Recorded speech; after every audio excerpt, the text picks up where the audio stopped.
Salut les copains. Avant toute chose, n'oublie pas de t'abonner à la chaîne YouTube Rien ne se perd ou presque. Hein. Tu cliques sur abonner, tu cliques à côté sur la petite cloche, comme ça tu es au courant avant tout le monde des nouvelles vidéos qui arrivent. Hein. Tu vas voir, c'est chouette. Hein. Moi j'aime bien. Toi tu me diras si t'aimes bien aussi. Hein. Tu peux le dire dans les commentaires. Tu regardes toujours. Hein. Ouais, je fais attention. Hein. Ça va? Alors, après avoir essayé le ZD dans les palaces, le ZD dans les hôtels all inclusif, nous avons testé cette année le ZD aux vacances de ski. Alors, ne commence jamais ça quand tu débutes dans le ZD. Hein. Ah non, parce qu'il y a tellement de trucs à penser que c'est pratiquement impossible à faire quand tu débutes. Ah, c'est qu'il faut une organisation de la mort qui tue, hein. Ah, si t'as pas ça, c'est même pas la peine de commencer. Il y a déjà des tas de choses à penser avant de partir. C'est-à-dire le choix du chalet, par exemple. Voir si éventuellement la station n'est pas labellisée flocon vert, ou Rider Mountain, ou Mountain Rider, un des deux. Ça, c'est vous qui choisissez. Savoir choisir la période où tu pars. Tu sais que, par exemple, partir 15 jours à Pâques, ben, ça équivaut de partir une semaine à Carnaval. C'est le même prix. Mais tu restes plus longtemps. Bon, une fois que tu as organisé ton voyage, ce qui est important, c'est la préparation. C'est-à-dire que comme 75% des gens qui vont au ski, eh ben, on est parti en voiture. Et ça, on n'a pas encore trouvé une solution de partir en train ou en bus, surtout avec toutes les affaires qu'on prend avec pour pas faire du déchet. Bon, il faut que tu établisses aussi une liste de toutes les choses que tu vas prendre avec pour essayer d'éviter les déchets. Hein.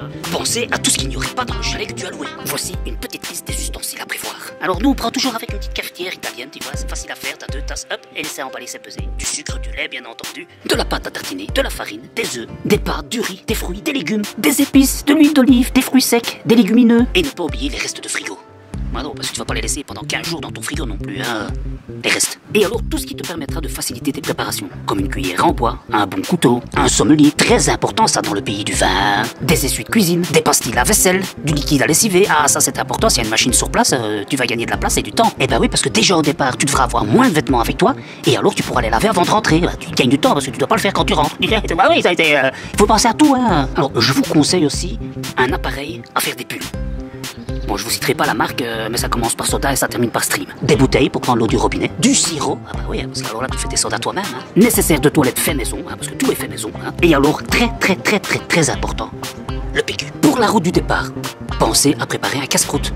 Nous, ce qu'on a fait par exemple, on a commandé la veille de notre départ à notre boulangerie un petit casse-croûte hein, qu'on mettait dans une petite boîte, un contenant. Hop, comme ça, on pouvait directement partir. Pourquoi un casse-croûte, me direz-vous? Ben parce que pendant le voyage, tu t'arrêtes, faire des pauses pipi. Hein, et alors, t'es tenté à acheter des machins, des bonbons, des bazars, des sandwichs. Mais si tu les as déjà fait, tu dois plus les acheter. Et si malgré ça, tu veux un petit café, hein, parce que bon, hein, c'est bien de temps en temps d'avoir un petit café pour rester réveillé, eh ben, tu te procures ton cup of coffee hein, en bambou que tu as avec toi et tu vas directement au comptoir demander qu'on te remplisse un café. Comme ça, tu n'as pas un déchet.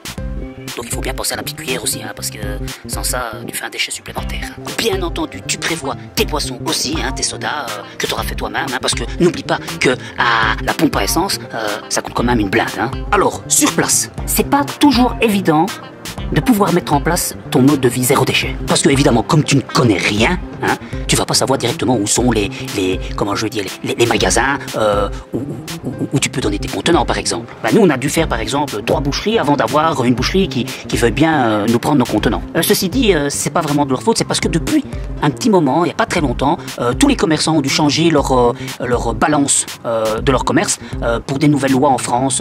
Tout est taré directement et c'est hyper compliqué apparemment de retarer la machine pour peser déjà ton contenant. Enfin, ça c'est l'explication qu'on nous a donnée. Hein. Et puis des épiceries, il n'y en a pas vraiment. Par contre, il y a toutes les petites supérettes hein, où tu peux trouver fruits, légumes, machin, enfin tout ce que tu as besoin.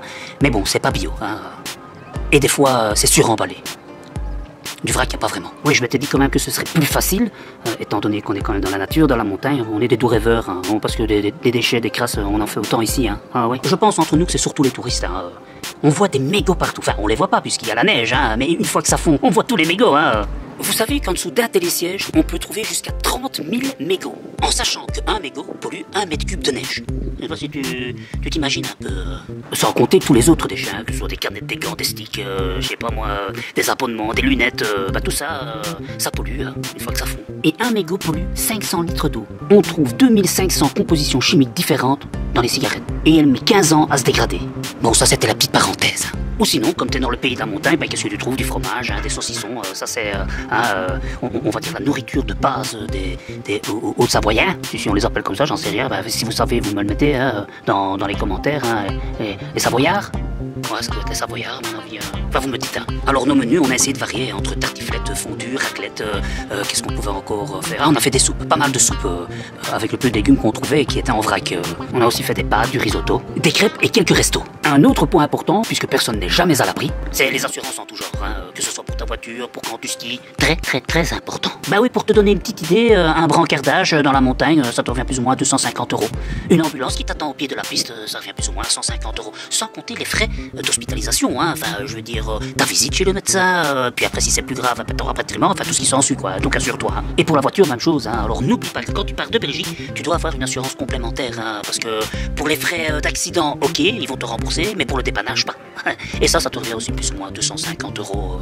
Donc, réfléchis. Hein. Bon, bien sûr, pour appliquer le zéro déchet au maximum, on avait prévu de prendre des contenants avec et des sacs en tissu pour éviter, quoi, un maximum de déchets alimentaires. Hein. Et pas toujours évident. Hein. Et au fil des jours qu'on allait chercher du pain, par exemple, le boulanger se confiait à nous. Il nous disait que c'était sympa, cette idée d'apporter un sac, parce qu'en fait, il avait fait le calcul, lui, sur son année. Hein, la dépense qu'il avait au niveau des sachets et tout ça, ça lui revenait à 8 000 € par an.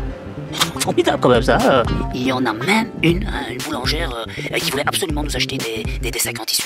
Bah, c'est vrai que quand tu fais le calcul, c'est intéressant, hein, si tout le monde vient avec son sac chez le boulanger. Bon, pour le retour, pareil que pour le départ, hein, on a commandé un petit casse-croûte avant de partir, hein, histoire d'avoir quelque chose dans le ventre et ne pas s'arrêter intempestivement tout le temps au pompe à essence pour acheter quelque chose. Hein. Bon alors, bilan, on a constaté que le plus gros du déchet qu'on faisait, ça restait toujours les déchets alimentaires. Alors il faut savoir ici que le reste des déchets alimentaires, on n'a pas trouvé de quoi composter. Hein. Il n'y a pas de conteneur à compost, donc on a dû jeter les déchets.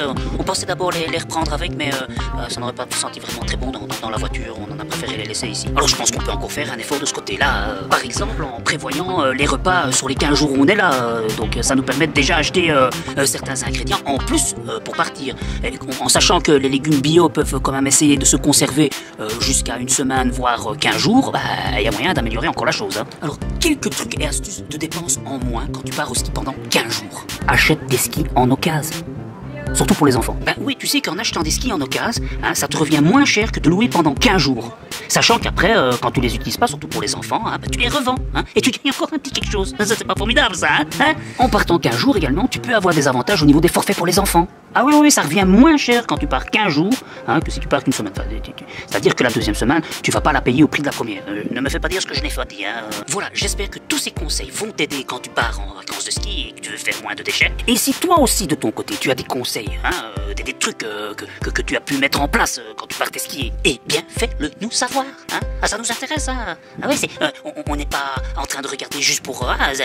les trucs en plus, c'est toujours intéressant. Hein. Allez, je te souhaite une bonne semaine et à bientôt. Salut les copains.